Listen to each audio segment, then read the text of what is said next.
பிஸ்மி பிராண்டோட ஒரு 5 channel power amplifier board தான் இது. இந்த வீடியோவில் கனெக்ஷன் எப்படி கொடுக்கணும், என்ன ஸ்பீக்கர் யூஸ் பண்ணணும், அப்புறம் பவர் சப்ளைக்கு என்ன டிரான்ஸ்ஃபார்மர் யூஸ் பண்ணணுன்றதை பற்றி தெளிவாக பார்க்கலாம். ஃபஸ்ட்டு இதுக்கு என்ன டிரான்ஸ்ஃபார்மர் யூஸ் பண்ணணும் அப்படின்றத பற்றி பார்க்கலாம். நீங்கள் மினிமம் ஒரு 24/024 ஒரு 10 ஆம்பியர்லேருந்து 30/030 10 ஆம்பியர் வரையுமே இதுக்கு நீங்கள் கொடுக்கலாம். நான் கொடுத்து பார்த்தேன். ஸோ அப்பயுமே எந்த ஹீட்டுமே இல்லை, அவ்வளோவா ஹீட்டு இதில் இல்லை. ஸோ நீங்கள் தாராளமாக கொடுக்கலாம். இந்த போர்டில் ஒரு சின்ன ஒரு ப்ராப்ளம் என்ன அப்படின்னா, கொஞ்சம் கெயின் கம்மியாக இருக்கும், ஆனால் ஆடியோ உங்களுக்கு தெளிவாக இருக்குது. ஓகேவா, நான் யூஸ் பண்ணி பார்த்தேன். இதில் கெயின் கம்மியாக இருக்குது, ஆனால் ஆடியோ தெளிவாக இருக்குது. ஓகேவா, அதுக்கேற்ற மாதிரி தான் அவங்க டிசைன் பண்ணியிருக்காங்க. ஏன்னா நீங்கள் ஆல்ட்ரேட் பண்ணி இதோட கெயினை இன்னும் அதிகப்படுத்திக்கலாம். இதுதான் இதோட டாப் வியூ. ஓகேவா, இந்த இடத்துல நீங்கள் பவர் சப்ளை கொடுக்கணும், அப்புறம் ஆடியோ சிக்னல் இன்புட் கொடுக்கணும். ஓகேவா, போர்டு உங்களுக்கு காம்பேக்டாக இருக்கிறனால உங்களுக்கு கேபினெட்டில் ரொம்ப இடத்த அடைக்காது, ரொம்ப ஈஸியாகவே ஆம்ப்ளிஃபையர் அசம்பிள் பண்ணிடலாம். காம்பேக்டாக இருக்கிறனால இதில் யூஸ் பண்ணியிருக்கிற டிரான்சிஸ்டர் 52001943 பேர் தான் யூஸ் பண்ணியிருக்கிறாங்க. இதில் பர் சேனலுக்கு உங்களுக்கு 100 வாட் வரையும் நீங்கள் அவுட்புட் எடுக்க முடியும். ஆனால் அது நீங்கள் கொடுக்குற பவர் சப்ளை பொறுத்தது தான்.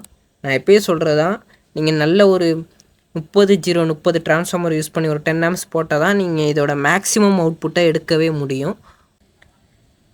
இப்போது நம்ம கனெக்ஷன் பற்றி பார்க்கலாம். ஃபஸ்ட்டு பவர் சப்ளை டிரான்ஸ்ஃபார்மர்லேருந்து நீங்கள் ரெக்டிஃபை பண்ணி இந்த இடத்துல நடுவில் ground, left side minus, right side ப்ளஸும் கொடுக்கணும். இங்கே ஆடியோ சிக்னல் இன்புட் கொடுக்கணும். ஓகேவா, நான் பேக்கில் ட்ராக்லேயும் உங்களுக்கு காட்டுறேன், அப்போ தெளிவாக உங்களுக்கு புரியும். ஓகேவா, ஏன்னா அவங்க லூப் பண்ணியிருக்காங்க. இந்த பேக் சைடில் இந்த இடத்துல பார்த்திங்கன்னா ஸ்பீக்கரோட ப்ளஸ் டெர்மினல். ஓகேவா, இந்த இடத்துல இருந்தால் நீங்கள் எடுத்துக்கணும். ஸோ 5 சேனலுக்குமே இப்படி தான் எடுத்துக்கணும் நீங்கள். அப்புறம் நான் பவர் சப்ளையில் ட்ராக்கில் காட்டுறேன்னு சொல்லியிருந்தேனே, அவங்க கிரவுண்டை லூப் பண்ணியிருப்பாங்க. ஸோ நடுவில் உள்ளது கிரவுண்டா லெஃப்ட் சைடு கிரவுண்டான்றது உங்களுக்கு தெரியாது. ஸோ நான் இதிலே ட்ராக்கை ஃபாலோ பண்ணி உங்களுக்கு நான் காட்டுறேன்.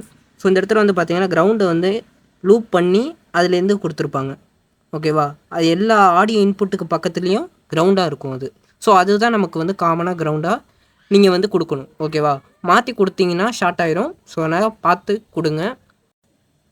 ப்ளஸ்ஸு மைனஸுமே சில நேரம் மாற்றி பிரிண்ட் ஆகி வருது. நீங்கள் அந்த ஸ்க்ரூவை நீங்கள் கலட்டிட்டு அந்த இடத்துல நீங்கள் பாருங்கள். இதெல்லாம் ஆடியோ இன்புட் இந்த இடத்துல தான் நீங்கள் கொடுக்கணும். ஒரு சேனலுக்குமே கிரவுண்டு லெஃப்ட் சைடில் இருக்கும்.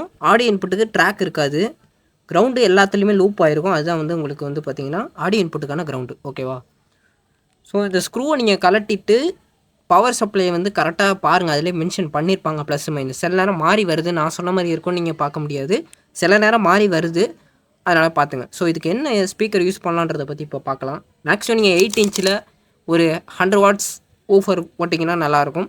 ஸ்பீக்கர் போட்டாலும் ஓகே தான். நீங்கள் டியூட்டராக போட்டிங்கன்னா இன்னும் நல்லாயிருக்கும். உங்களுக்கு அந்த சில்னஸ் உங்களுக்கு கிடைக்கும். அதில் எம்டியாக போடாதீங்க, டியூட்டரோட போடுங்க. நல்ல ஒரு சரவுண்ட் பாக்ஸு, அப்புறம் லெஃப்ட் ரைட்டுக்கு அதுக்கேற்ற பாக்ஸு, அதில் பேஸ் வர மாதிரி நீங்கள் அதுக்கேற்ற பாக்ஸ் போட்டிங்கன்னா உங்களுக்கு இன்னும் பர்ஃபெக்டாக இருக்கும். ஆனால் இதில் கெயின் கம்மியாகவே இருந்தாலும் ஆடியோ தெளிவாக இருக்கும். ஓகேவா, அந்த இரைச்சல் சவுண்டு அதெல்லாம் அதில் இருக்காது. ஆடியோ உங்களுக்கு தெளிவாக இருக்கும். அது ஒன்று தான் இந்த போர்டில் ஒரு பெனிஃபிட் நல்லா இருக்குது. இதில் உங்களுக்கு நான் சொன்னதெல்லாம் புரிஞ்சிருக்குன்னு நினைக்கிறேன். ஏதாவது டவுட் இருந்துன்னா கமெண்ட் பண்ணுங்கள், நான் உங்களுக்கு ரிப்ளை பண்ணுறேன். காண்டாக்ட் பண்ணுங்கள், அதுலேயும் நான் உங்களுக்கு ரெஸ்பான்ஸ் பண்ணுவேன். வாட்ஸ்அப் நம்பர் இருக்குது. தேங்க்யூ.